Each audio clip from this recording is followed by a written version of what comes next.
ये जितने भी कंकाल हैं इनमें से कुछ लोग विदेशी हैं, जैसे एशियन, कॉकेशियन, अफ्रीकन वगैरह वगैरह। पर सर ये सब कैसे पता चलता है?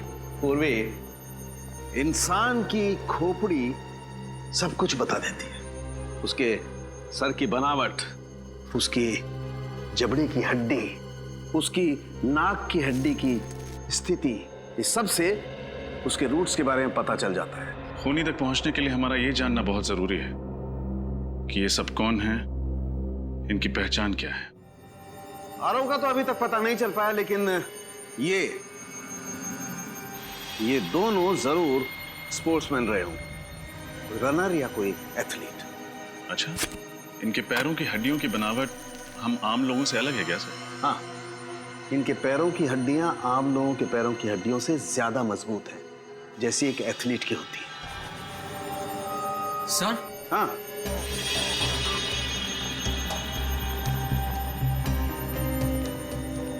क्या हुआ? सर इस लड़की के सामान में से ये मुझे कुछ बीज मिले हैं।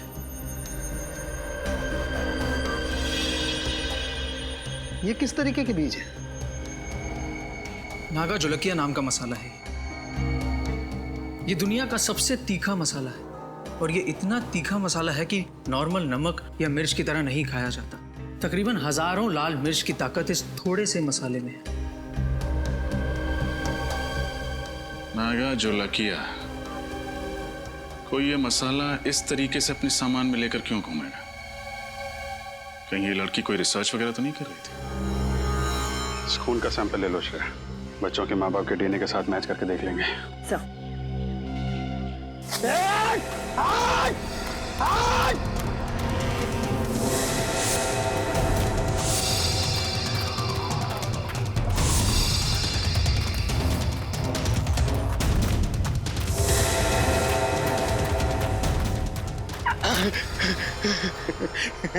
बहुत देर कर दी मेहरबान आते आते। चलो अब अच्छे बच्चों की तरह अपना सारा सामान मेरे हवाले कर दो। नहीं तो क्या करेगा? हाँ? तो तुम्हारे छोटे छोटे टुकड़े करके कौन सी खाई में फेंकेंगे पता भी नहीं चलेगा किसी को। नहीं नहीं प्लीज आप ऐसा मत करिए। ये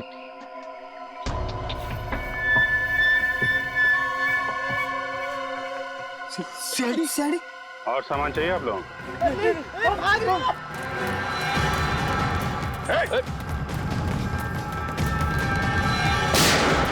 भागोगे तो गोली लग जाएगी, भागो मत। कहाँ भाग रहे थे? हमें माफ कर दो साहब, हम दोनों तो छोटे मोटे लुटेरे हैं साहब। मासूम लोगों को लूटते हो, बाद में उनको मार के फेंक देते हो। नहीं साहब, हम लुटेरे हैं, खूनी नहीं है साहब। हम लोगों ने किसी को नहीं मारा साहब। अच्छा, फिर ये 3 लड़के कहाँ हैं? क्या किया तुम लोगों ने इनके साथ? कुछ भी नहीं किया, उल्टा उन लोगों ने हम लोगों को मारा। तो उस पेड़ पे वो खून तुम्हारा है? वो खून तो इस वाले लड़के का साहब। मारपीट के दौरान थोड़ी सी चोट लगी थी साहब। किस तरफ गए वो लड़के? जेल की तरफ। झील की तरफ। चलो दिखाओ। मैं होल्ड करता हूँ। हाँ जल्दी बोलो।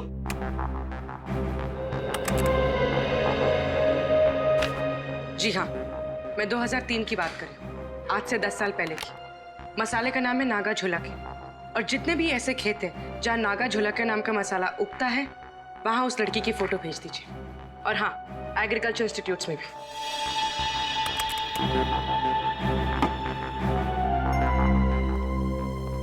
सर, हमें जिन लोगों के कंकाल मिले हैं उनके गायब होने की रिपोर्ट अभी तक नहीं मिली है, और इनमें से कुछ लोग विदेशी भी हैं। पता नहीं उनके घर वालों ने उनके गायब होने की रिपोर्ट कहाँ पे लिखवाई है। हो सकता है ना फ्रेडी कि उनके घर वालों को पता ही नहीं था कि जब ये हादसा हुआ तब ये लोग इंडिया में ही थे। लेकिन एक खज्जर फार्म से ही पता चलेगा कि ये सारा चक्कर क्या है। सर एक बात बड़ी अजीब है, खज्जर फार्म के आसपास दूर दूर तक कोई भी जंगली जानवर नहीं है, तो लोगों को मार कौन सकता है उनके मांस के लिए? सर कहीं कोई आत्मा नरबक्षी तो नहीं है? वो चाहे कोई भी हो, फिर चाहे फ्रेडी, वो तुम्हारी आत्मा ही क्यों ना हो, अब नहीं बचेगा ये हमारे हाथों से। ये रही झील।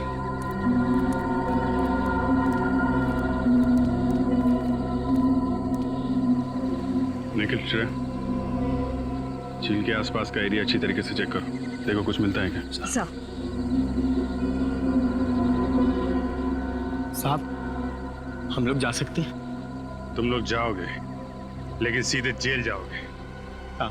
खड़े रह।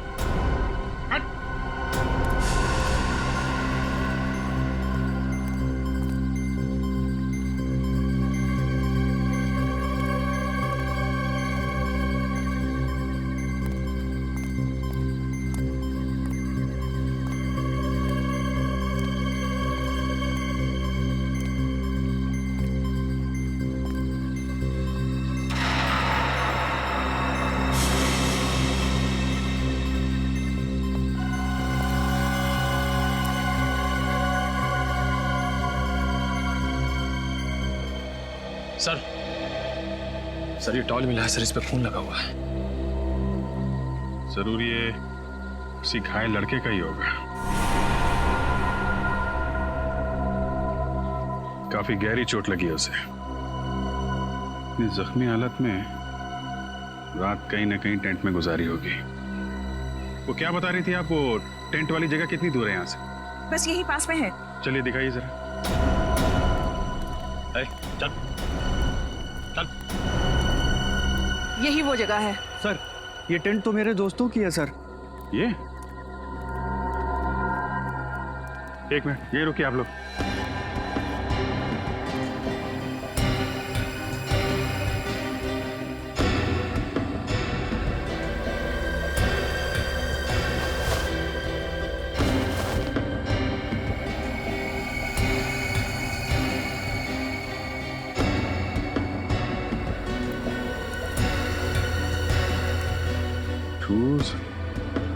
टूटे हुए टेंट, बिखरा हुआ सामान, क्या हुआ क्या यहाँ पे? सर, उन्हें कुछ हो तो नहीं गया होगा सर? सर हो सकता है ये किसी जंगली जानवर ने हमला किया हो। पर सर इस इलाके में तो कोई जंगली जानवर है ही नहीं। जानवर नहीं है तो फिर ये सब?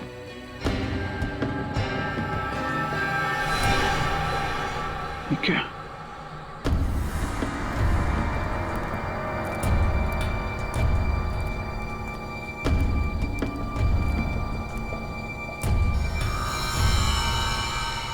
बहुत सारा खून है।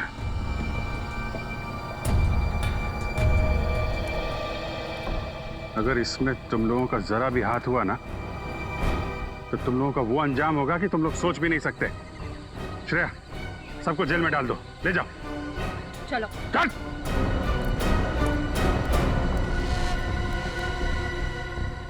यहां से आगे घसीटने के निशान भी दिख रहे हैं।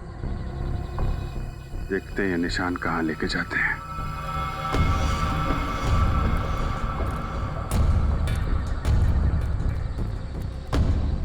ये क्या चक्कर है?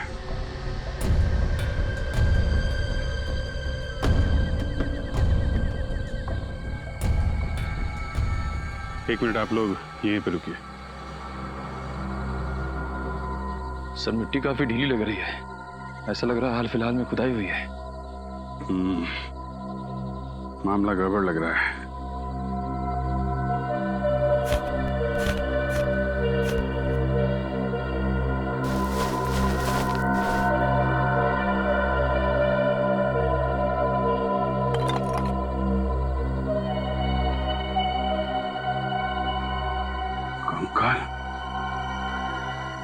निखिल, कुछ खोदने का इंतजाम करो।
ये क्या चक्कर है? 1 2 3 4। ये जसवीर तो कह रहा था कि उसके 3 दोस्त गायब हैं। चौथा कहां से आ गया? हाँ सर, हमें 3 की तलाश थी और यहाँ चौथा भी आ गया। जसवीर, तुम्हारे तीनों दोस्तों के साथ में कोई और आदमी भी था क्या? नहीं सर, सर ये कंकाल क्या मेरे दोस्तों के हैं सर? बहुत जल्द पता चल जाएगा।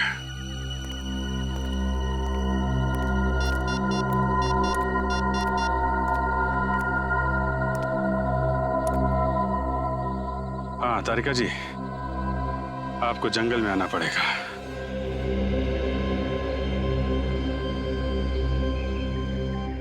अभिजीत, इन सभी की मौत को ज्यादा दिन नहीं हुए, लेकिन ये वाला कंकाल बाकी 3 कंकालों से कुछ अलग कहानी बता रहा है।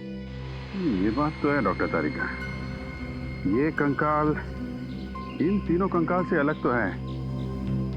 इन सब की जो खोपड़ियों का साइज है वो लगभग आम इंसान जैसा है, लेकिन इसकी खोपड़ी का साइज इतना बड़ा। ये आम इंसान की तरह नहीं लग रहा है। डॉक्टर तारिका, इनकी मौत कैसे हुई होगी? श्रेया,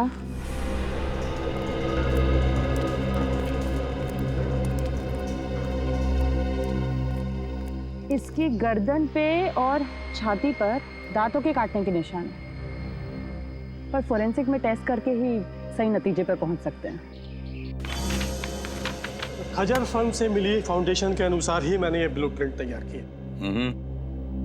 काफी बड़ी जगह है ना? जी सर, इसको देखकर नहीं लगता है कि ये किसी का घर या ऑफिस होगा। 2 स्विमिंग पूल की जगह छोड़ी गई है सर। 2 स्विमिंग पूल तो किसी होटल या रिसोर्ट में ही हो सकते ना? बिल्कुल सही कहा आपने। इसे देखकर लगता है ये जरूर कोई होटल या रिसोर्ट होगा, क्योंकि कॉरिडोर की जगह भी छोड़ी गई है। और ये यहाँ पर हमें सबसे ज्यादा लाशें मिली इस एरिया में। यहाँ क्या हो सकता है? मुझे लगता है सर ये होटल या रिसोर्ट का गार्डन हो। कोई होटल या रिसोर्ट, कोई होटल या रिसोर्ट जहां पर लोग रहने जाते थे पर जिंदा वापस नहीं लौटते थे। डॉक्टर तारिका, एक बात समझ में नहीं आ रही। आप कह रही हैं कि इनको मरे हुए ज्यादा दिन नहीं हुए, तो फिर इनके शरीर से खाल और मांस कहाँ गया? इन गड्ढों में हमें खाल का एक छोटा सा टुकड़ा भी नहीं मिला है। नहीं अभिजीत, एक टुकड़ा है यहाँ पे।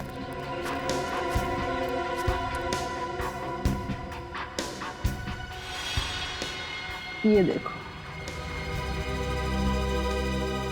मांस का टुकड़ा है। जी हाँ सर, मैं पहचानता हूँ इन्हें। ये दलजीत है और ये मयंक, दोनों नेशनल लेवल के रनर्स थे। दोनों नेशनल लेवल के रनर्स? पर हुआ क्या? गायब कैसे हो गए ये? सर 10 साल पहले अप्रैल 2003 में मुंबई में एक इंटरसिटी टूर्नामेंट हुआ था। ये दोनों उसी में भाग लेने आए थे। टूर्नामेंट खत्म होने के बाद हम लोग तो उज्जैन वापस चले गए, लेकिन ये दोनों माथेरान घूमने जाना चाहते थे। फिर? सर इन लोगों ने रिक्वेस्ट की थी कि ये 2-3 दिन में वापस आ जाएंगे, लेकिन इनकी कोई खबर नहीं आई। इस लड़की को तो आप जानते ही हैं ना? हाँ सर, ये रिया है। ये पंचगनी गई थी हाइब्रिड प्लांट के रिसर्च के लिए। मुंबई रुकने का इसका कोई प्लान नहीं था, पर शायद उस रात काफी हाईवे पर जाम था, इसलिए मजबूरी में यहाँ इसे रुकना पड़ा। खज्जर फार्म में? जी। पूर्वी ये तीनों के तीनों, ये 2 लड़के और ये लड़की मुंबई शहर के नहीं थे, बाहर के थे, बाहर के। और सर ये तीनों खज्जर फार्म में रुके थे। वही तो, तीनों खज्जर फार्म में रुके। इस मांस का रंग बिल्कुल सफेद हो गया है। डॉक्टर तारिका, ऐसा सफेद तो केमिकल की वजह से होता है ना? हाँ, खूनी ने इन चारों की खाल निकालने के लिए जरूर कोई सॉल्यूशन या फिर केमिकल का इस्तेमाल किया है। सर हमें यहाँ आसपास से किसी भी केमिकल के ट्रेसेस या लैब वगैरह कुछ नहीं मिला है। इसका मतलब इन चारों को मारा कहीं और गया है और बाद में इन्हें यहाँ पे लाके गाड़ दिया गया।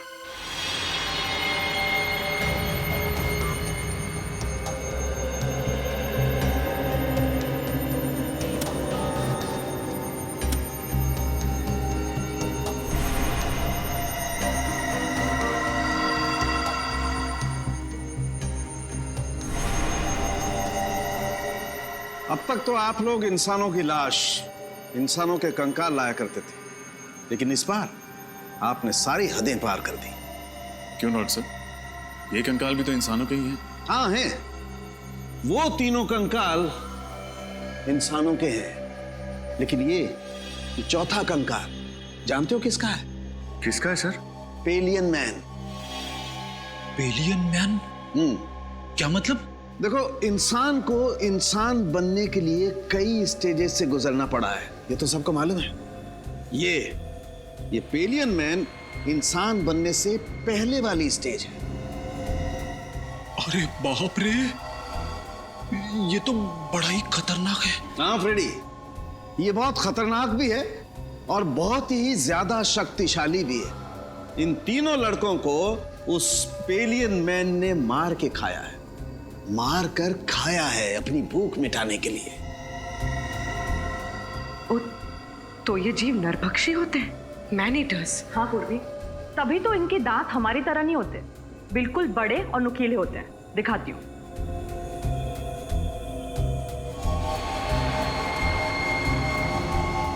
ये देखो, और इस तरह से घुसते हैं।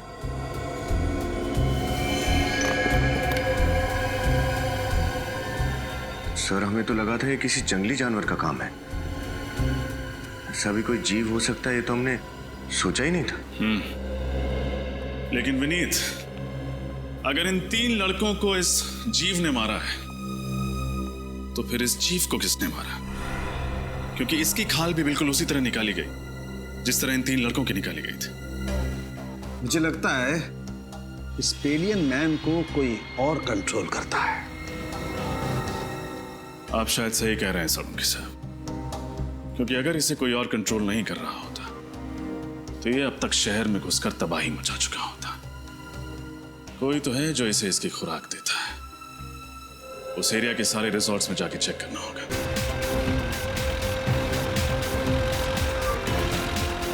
सर,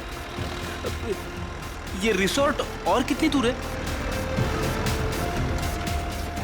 बस थोड़ी देर में आ जाएगा, वो देखो।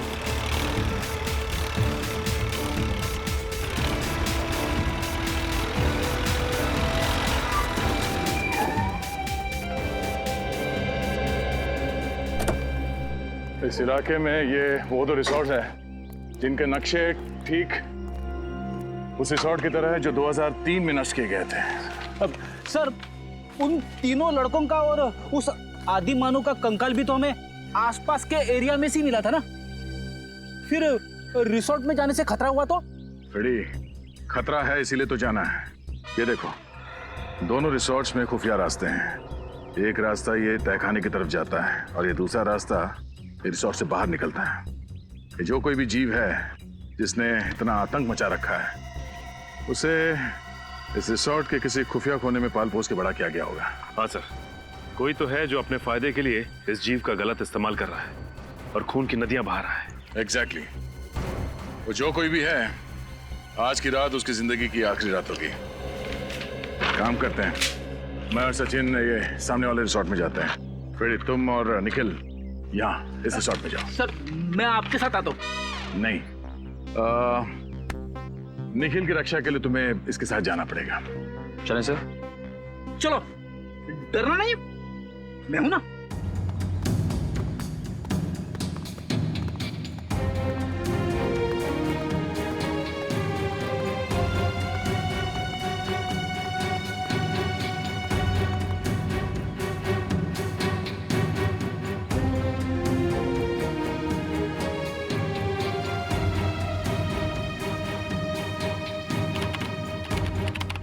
कमाल है, हमें तो लगा था उन 3 लड़कों के हादसों के बाद हमारा बिजनेस कुछ दिनों के लिए ठप हो जाएगा। वैसे आप लोगों को डर नहीं लग रहा ट्रैकिंग करने में? आप किस हादसे की बात कर रही है? हमने तो ऐसा कुछ सुना नहीं था। चलिए, अच्छी बात है कि आपने ऐसा कुछ भी नहीं सुना। वो कहते हैं ना, इग्नोरेंस इज ब्लेस। अच्छा, वैसे ये बताइए कि हम लोग अपने कमरे में खाना कब तक मंगवा सकते हैं? रात में 11 बजे तक। उसके बाद रिसेप्शन पे कोई नहीं रहता। वैसे चलिए, आइए।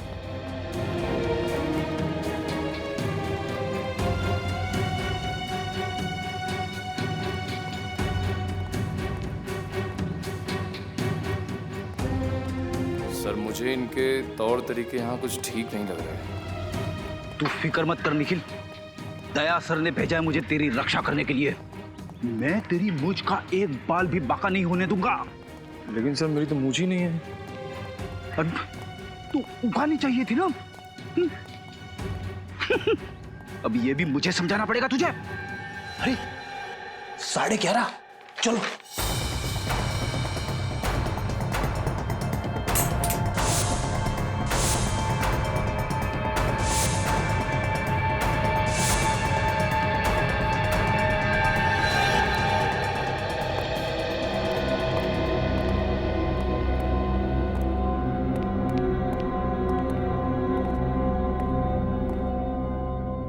दरवाजा तो कॉरिडोर पे खुलता है, नीचे चलते हैं।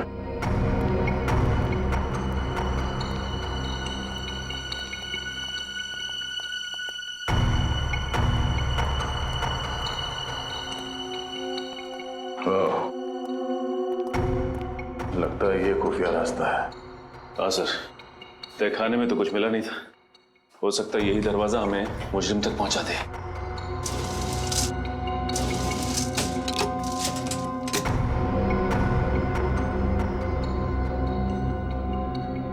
तो दरवाजे पे बुरी तरह से जंग लगी हुई है।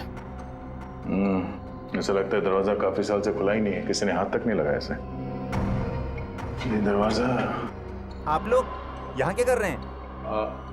हाँ वो पानी चाहिए था तो ढूंढते ढूंढते यहाँ आ गए। यहाँ पे? यहाँ पे नहीं, हम लोग रिसेप्शन की तरफ जा रहे थे, लेकिन रास्ता भूल गए। वैसे ये रास्ता कहाँ जाता है? कहीं नहीं, ये दरवाजा हमेशा बंद रहता है।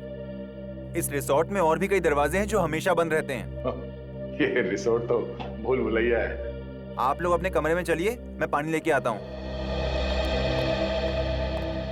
सर अगर इस रिसोर्ट में कुछ नहीं है तो फिर जरूर अगले रिसोर्ट में कुछ होगा। इस फ्रेडी को फोन करके देखते हैं।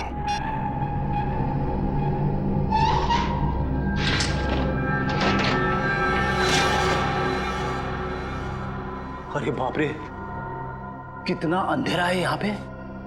ना तो कोई बल्ब है और ना ही ट्यूबलाइट।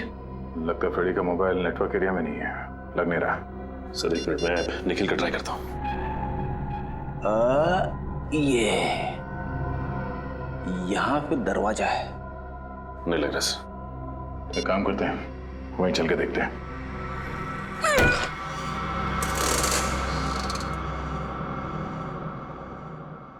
अरे एक और खुफिया दरवाजा। हाँ सर।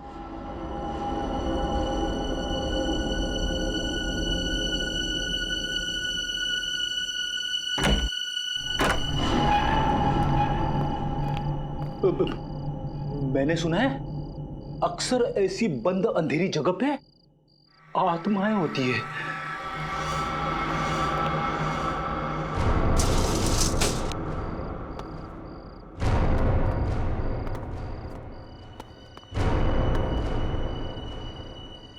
सारा खून,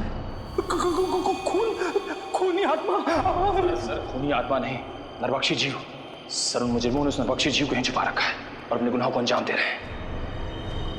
ये चाकू, ये हड्डियां, ये खून, सर मुझे पूरा यकीन है वो नरबख्शी जीव यहीं पे है सर, यहीं पे। मगर है कौन वो जिसने इस नरभक्षी जीव को पाल के रखा है? उसे जरा भी डर नहीं लगा कि अगर इस नरभक्षी जीव ने उसे ही खा लिया तो? ये क्या है सर? रिसोर्ट के नक्शे के हिसाब से रिसोर्ट से बाहर जाने का ये खुफिया रास्ता है। सर दरवाजा तो खुला हुआ है। हाँ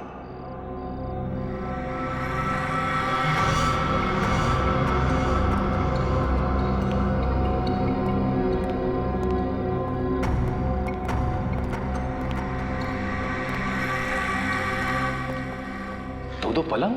हाँ, दोनों पलंग पे चेन है उस नरभक्षी जीव को बांधने के लिए। एक जीव दो पलंग, अब ये नया क्या चक्कर है? ये कैसी आवाज है? किसी जानवर की आवाज लग रही है। सर दो पलंग, कहीं ऐसा तो नहीं यहाँ पे दो नरभक्षी जीव है? निखिल यहाँ से खिसक लेते हैं, आगे का इन्वेस्टिगेशन दया सर के साथ ही करेंगे। सर कुछ नहीं होगा आपको, मैं हूं ना। कौन है?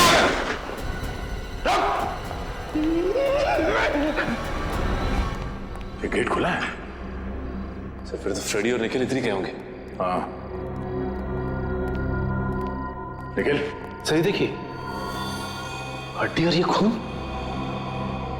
ओह नो,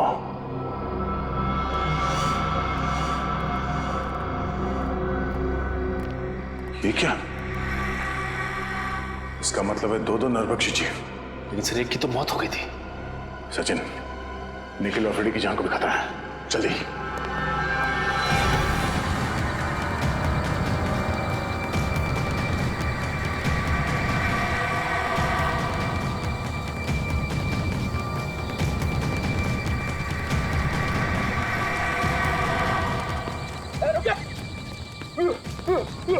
भागना मत, वरना गोली चला दूंगा। रुक।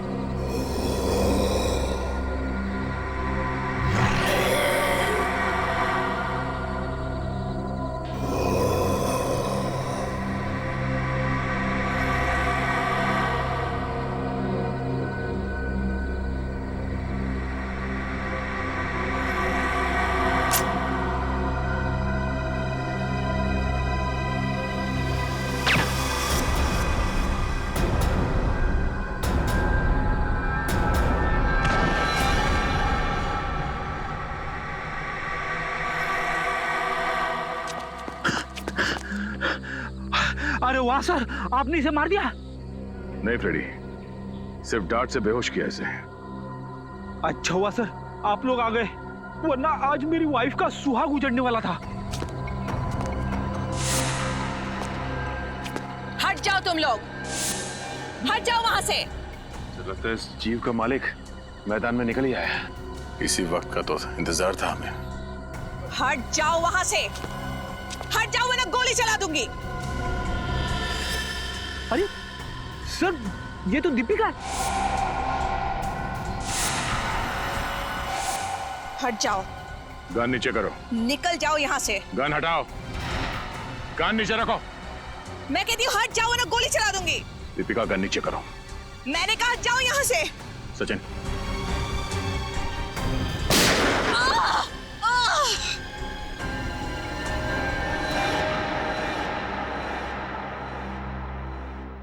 मेरे पिताजी एक एंथ्रोपोलॉजिस्ट थे, मानव वैज्ञानी।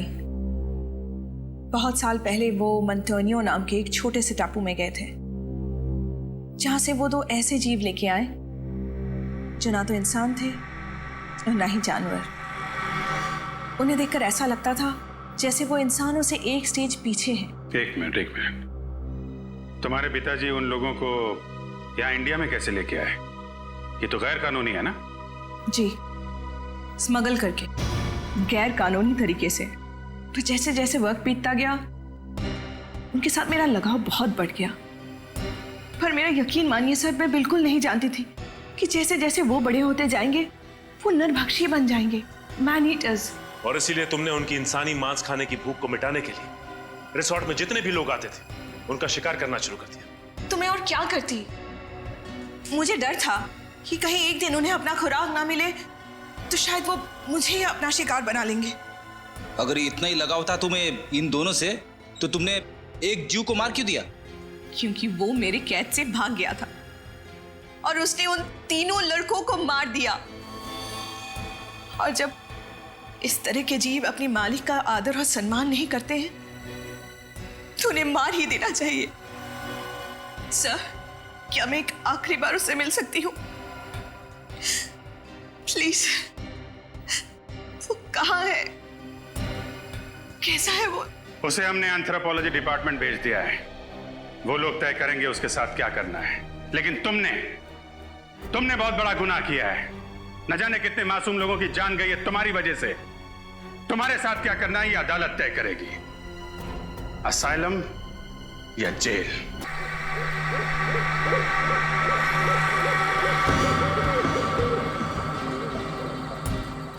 अरे यार, इतना एडवेंचर तो मैंने अपनी पूरी जिंदगी में नहीं की जितना इन पिछले कुछ घंटों में हो गया।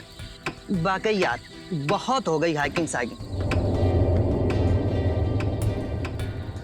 अरे विनय, तू ठीक है ना? हाँ मैं ठीक हूँ। अगर तू कहे तो यार शहर जाने वाला रास्ता हम अभी ढूंढ सकते हैं। रात को रास्ता कहाँ ढूंढेंगे यार? एक काम करते हैं, सवेरे होने तक यहीं पे रुक जाते हैं, सवेरे होते ही निकल लेंगे। ये हुई ना बात। अरे यार एक हील अंदर नहीं जा रहा यार। खैर यार कुछ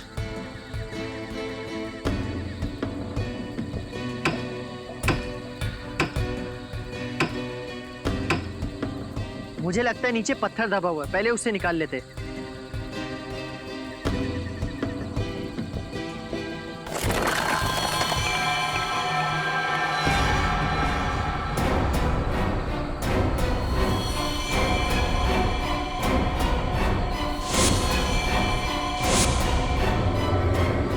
यार हम किसी कब्रिस्तान में तो नहीं आ गए ना?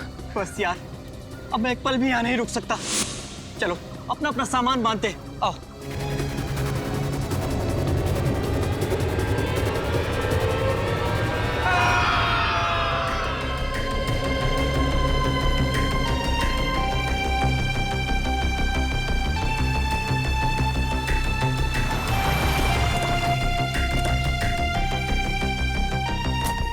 आइए सर, आइए चलिए।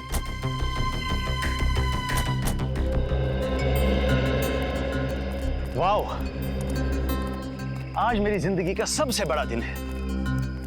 इतने लंबे स्ट्रगल के बाद आज मैं गर्व से कह सकता हूं कि ये सारी की सारी जमीन मेरी है। मुबारक हो समर सर, बहुत बहुत मुबारक हो आपको। Thank you very much. कहिए कैसी लगी आप लोगों को ये जमीन? शहर से काफी दूर है और आप यहाँ हॉलिडे कॉटेज बनाना चाहते हो? यहाँ दूर दूर तक हम खेती करेंगे, फलों की, सब्जियों की, और यहाँ बीच में हम कॉटेज बनाएंगे, हट्स बनाएंगे। ये वाकई नया और अनोखा आइडिया है, लेकिन खेती बाड़ी शुरू करने से पहले हमें यहाँ जमीन की जांच तो करनी पड़ेगी ना।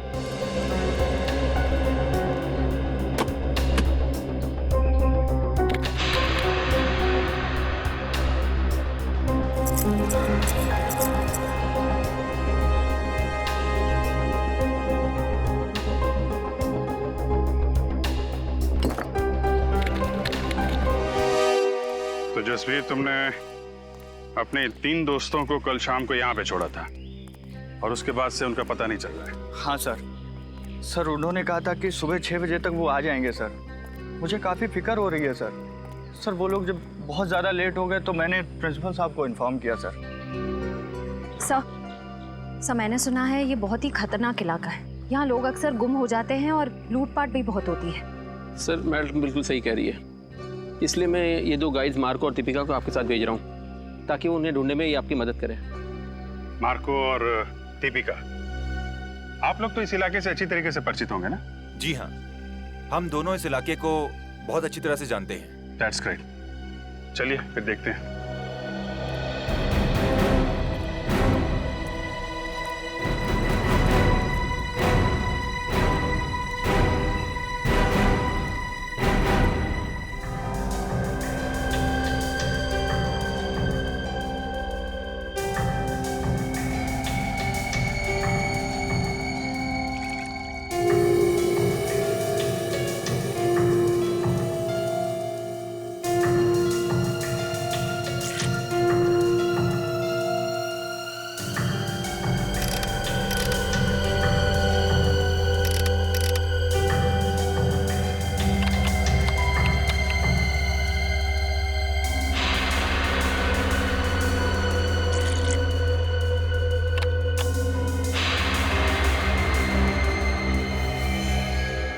नो, क्या हुआ?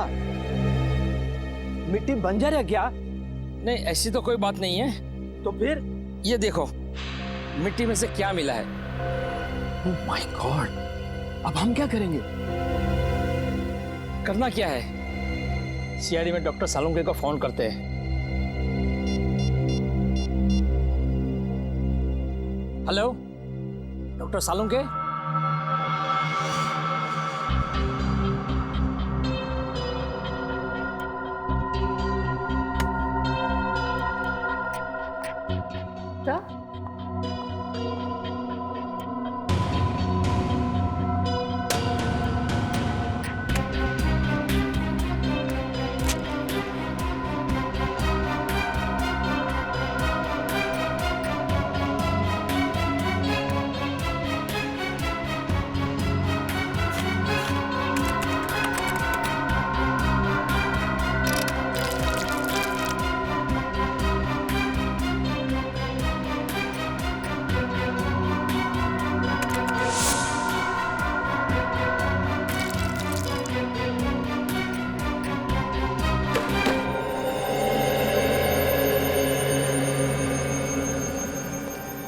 आप लोगों का शक एकदम सही था। उस मिट्टी में मुझे पूरे 26 लोगों का डीएनए मिला है।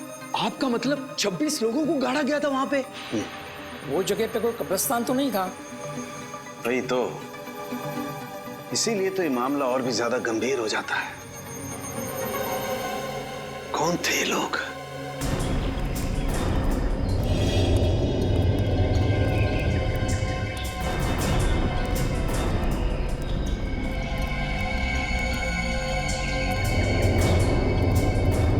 तो इधर बाईं तरफ और दाईं तरफ क्या है? बाईं तरफ खाई है और दाईं तरफ एक जमीन का टुकड़ा है।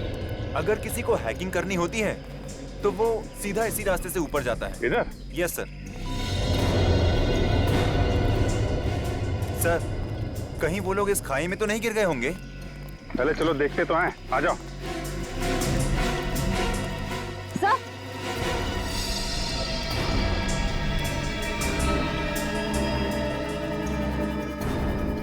Sir ice cream. हाँ सर, वो लोग आइस बॉक्स में आइसक्रीम और जूस भी लेकर आए थे सर। मतलब यहीं कहीं खाना वाना खाया इन लोगों ने। ठीक है, ये आइसक्रीम का कप, प्लेट, मतलब यहाँ पे बैठ के उन लोगों ने खाना खाया है। यहीं कहीं आसपास टेंट वेंट लगा के आराम भी किया होगा। यहाँ आसपास कोई ऐसी जगह है जहाँ पे टेंट लगाया जा सके? यस सर, उस तरफ। चलो देखते हैं। अच्छा किया जो आप लोगों ने डॉक्टर साळुंके को तुरंत फोन कर लिया, वरना किसी को पता भी नहीं चलता कि यहाँ पर 26 लोगों की लाशें दबी हुई हैं। सर, ये लाशें किसकी हो सकती और यहाँ पे कैसे है? ये तो इस जमीन का मालिक समर्थ ही हमको बता सकता है।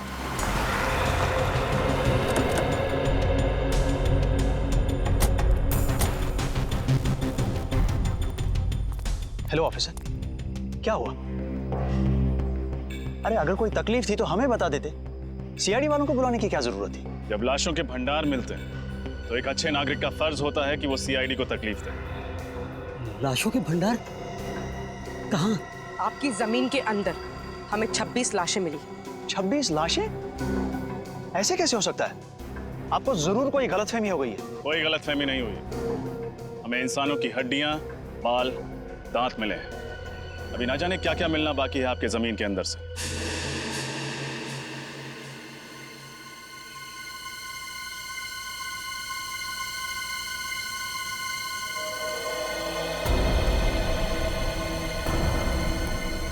भैया यहाँ लेके आओ।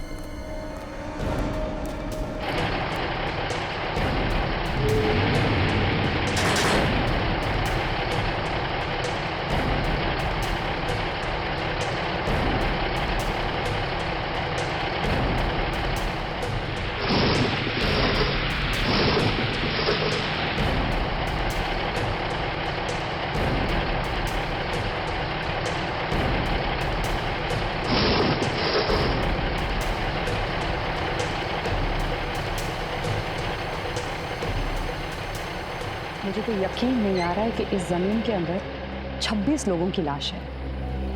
अगर कोई मुजरिम एक भी लाश को गाड़ता है तो वो पकड़ा जाता है, और यहाँ किसी ने 26 लाशें गाड़ी है। कोई भी जुर्म छुपता नहीं है डॉक्टर तारिका। इस अपराध से भी पर्दाफाश हो ही गया। उन मजदूरों को लेके जाओ, उनको बोलो उस तरफ खुदाई शुरू करें। आप लोग उस तरफ चलिए।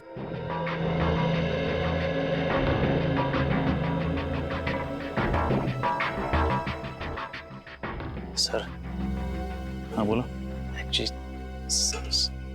गलती से भी रिश्वत देने का ख्याल अपने दिमाग में मत लाना।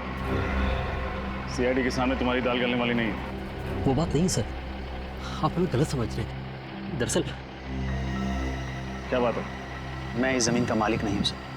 तुम मालिक नहीं हो तो कौन है? पता नहीं सर। पता नहीं मतलब? मैं आपको बताता हूँ सर। दरअसल हम सुनसान और अनजान जमीन पर कब्जा कर लेते हैं, उसके बाद उस जमीन को दूसरों को बेच देते हैं, या फिर वहाँ पर मकान या दुकान बना देते हैं। What? हाँ सर, हमें नहीं मालूम था सर इस ज़मीन पे कब्जा करने के बाद हमें मुनाफा के बदले जेल की सलाखें मिलेंगी सर। सर हमें बचा लीजिए सर। मुजरिम अक्सर पकड़े जाने के बाद लेखक बन जाते हैं, दिलचस्प कहानियाँ सुनाने लगते हैं। तुम्हारी भी अच्छी है। नहीं नहीं सर, ये कहानी नहीं है, ये सच्चाई है सर। आप ये जमीन के पेपर देख लीजिए सर। आप किसी भी अच्छे वकील को दिखा लीजिए, वो यही कहेगा कि ये नकली पेपर से। जब तुम्हारी कहानी सच्ची भी है, तुम्हें जेल तो जाना ही पड़ेगा।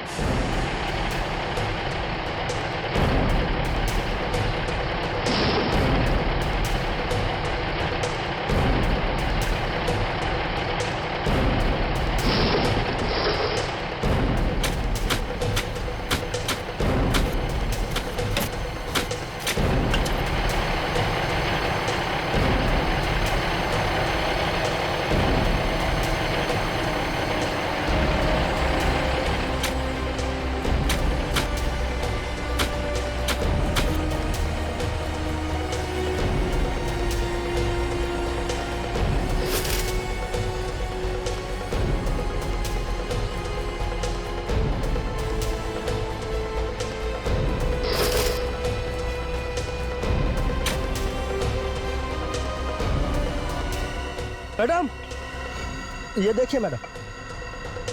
कंकाल। सर,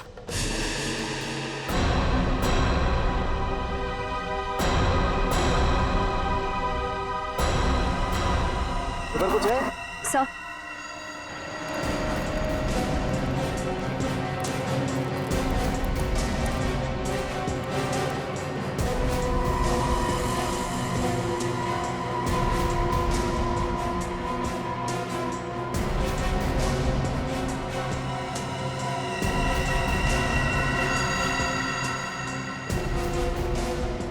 ये देखो, एक और बैग।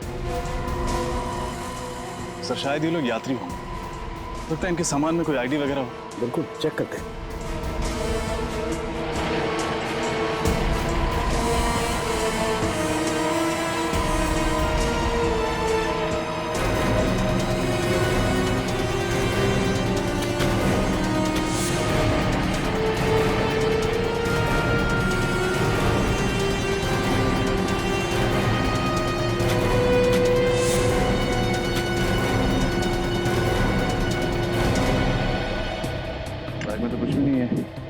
वगैरह। सर, ये देखिए।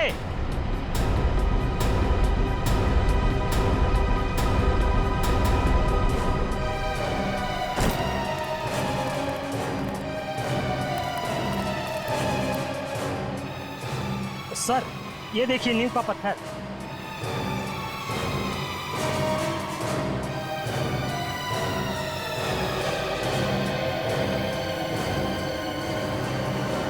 कहीं ऐसा तो नहीं कि यहाँ पर कभी कोई बिल्डिंग हुआ करती थी जिसे गिरा कर इस जगह पर कब्रिस्तान बना दिया गया? हो सकता है। पता नहीं वो कौन सी मनहूस घड़ी थी जब हमने इस जमीन पे बुरी नजर डाली, लेने के देने पड़ गए। आप दोनों हमारे साथ ब्यूरो चलेंगे, आपसे पूछताछ करनी। जमीनों के घोटाले करने के लिए तुम दोनों को गोल्ड मेडल देना चाहिए, गोल्ड मेडल।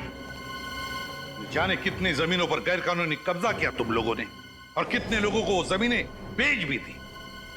माफ कर दीजिए सर, गलती हो गई। अब हम ऐसी धांधलेबाजी फिर कभी नहीं करेंगे। अरे धांधलेबाजी तो तब करोगे ना जब जेल से छूटोगे। अब आइंदा हम धांधलेबाजी नहीं करेंगे। खज्जर फार्म्स के बारे में बताओ, किसके नाम पर है वो जमीन? बताओ जल्दी। हम सच कह रहे हैं सर, हमें कुछ भी नहीं मालूम। हम तो ऐसे ही जमीनों पे कब्जा कर लेते हैं जो लावारिस होती है। फिर भी कब्जा करने के पहले तुमने रजिस्ट्री ऑफिस से पता किया ही होगा ना कि ये जमीन किसके नाम पे? किया था, और रजिस्ट्री ऑफिस में कुछ महीने पहले आग लग गई थी, जिसकी वजह से इस जमीन के सारे डॉक्यूमेंट चल गए थे। हाँ सर, और जब हमें पता चला कि इस जमीन के आगे पीछे और कोई नहीं है, यहाँ तक कि इसके पेपर्स भी नहीं है, तो हमने तुरंत इसके ऊपर हक जमा लिया। सर, ये रही रजिस्ट्रेशन ऑफिस में लगी हुई आग की रिपोर्ट। आग लगी थी 6 जून 2003 और आग की वजह पेट्रोल।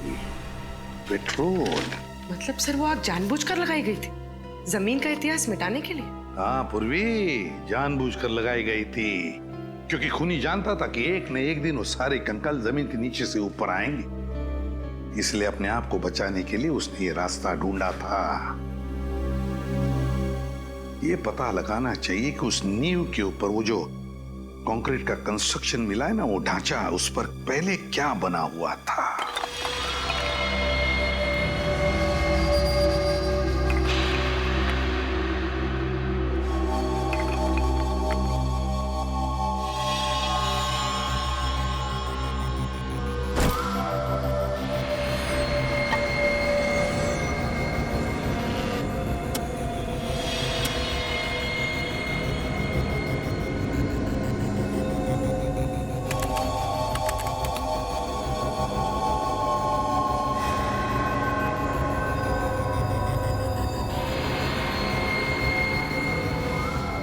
माय गॉड, क्या हुआ सर? तारिका, ये हड्डी जरा गौर से देखो। ऐसा लगता है जैसे इस हड्डी को किसी ने आरी से या 100 चेन से काटने की कोशिश की है। सर, मुझे तो ये खूनी बहुत बड़ा सरफिरा लगता है। कुछ लोगों के स्कल पे तो मुझे दांतों के निशान दिखे। ये देखिए, जैसे कि वो उनका सर ही चबाना चाहता हो। My God. सर, कहीं ये किसी जंगली जानवर का काम तो नहीं है? नहीं रोहन, ये किसी जंगली जानवर का काम नहीं हो सकता है, क्योंकि जानवर किसी को खाने के बाद उसे जमीन में गाड़ने की मेहनत नहीं करता। ये काम किसी इंसान का ही है। सर, अब बस ये पता चल जाए कि इन सब की मौत कब हुई थी, तब जाके हम उस खूनी तक पहुंच सकते हैं। चल जाएगा तारिका, ये भी पता चल जाएगा उस माइक्रोस्कोपिक रेडियोग्राफी के जरिए। Microscopic radiography? सॉरी सर, पर क्या है ये? कभी सुना नहीं इसके बारे में। रोहन, ये एक ऐसा प्रोसेस है जिसके जरिए हम ये पता लगा सकते हैं कि इंसान की मौत कब हुई है। और ये देखो, जिस इंसान की ये हड्डी है, उसकी मौत 7 से 10 साल पहले हुई है, यानी 2003 से 2006 के बीच में इस इंसान की मौत हुई है।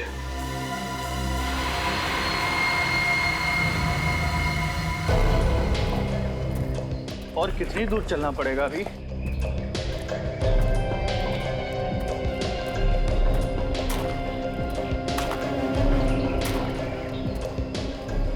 क्या बच रहा है? सर, मैंने किसी के चलने की आवाज सुनी।